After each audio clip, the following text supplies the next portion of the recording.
Hello, welcome to the Thompson's Take. My name is Mitchell, and today I'm going to do something a little different with you. I'm going to show you how to drive a manual transmission with the help of a Toyota Yaris IA. Now, what I like about the Yaris IA is that it's one of the most surprising cars on sale today entirely, and that's because it's fun. It's surprisingly fun. The reason for that is it has great steering, there's a lot of feel in the wheel, it's direct, and it has a really sweet chassis. And the other thing is, I'm not alone in thinking that. You could read a car and driver review and they will heap praise on the chassis of this car and how it drives.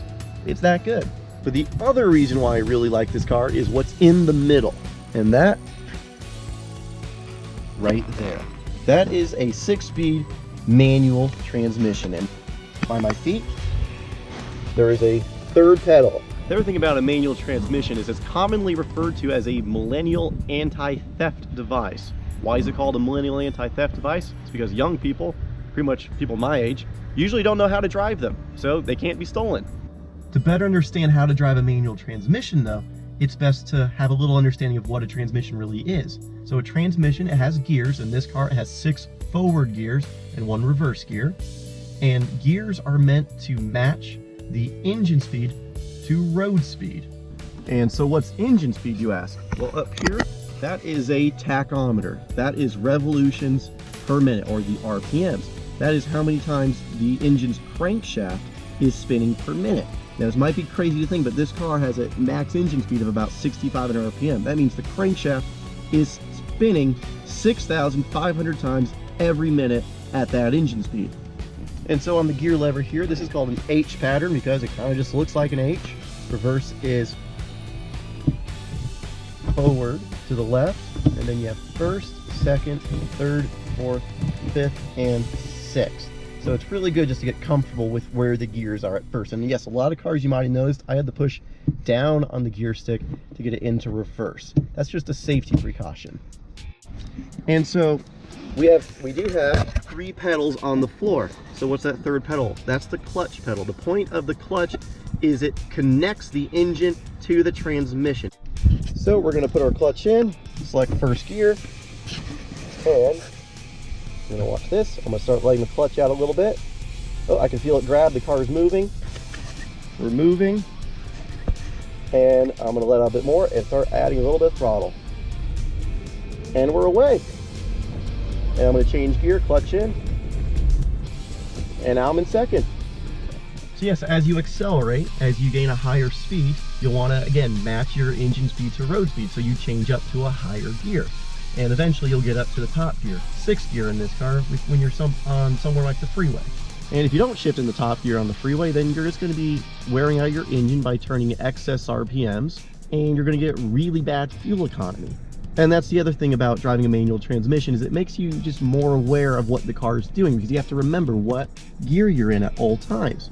You have to pay attention more. It makes you more alert, and as a lot of people will say, it makes you a better driver. Though, what happens when you slow down? So, if I'm in 3rd gear, and I need to go down the 2nd, clutch in, take the gear stick, put in the 2nd, let the clutch out slow, and I change down the gear. And then as you speed back up, clutch in, select 3rd, out, and you're in 3rd. And the other really, really important thing though is when you come to a stop, you have to put the clutch in and select neutral again. Otherwise, you're going to come to a stop and the engine's going to die again. So every time you come to a stop, you slow down, put it in neutral, put the clutch in, put it in neutral, and that's it. And just with a bit more practice, what happens is you start learning that when you change up the gear, say from 1st to 2nd or 2nd to 3rd, as you let the clutch out, you can actually start adding a little bit of throttle into the next gear, just to smooth out the gear changes a bit more. It just takes time and feel and practice. Another thing that you cannot forget is, because you're in a manual, when you come to a stop, when you turn the car off, always use the e-brake. Pull it up so the car won't roll, and also you can put it in gear as well. Maybe if you're on a hill, just as a further backup, because if it's in gear, the car will not roll.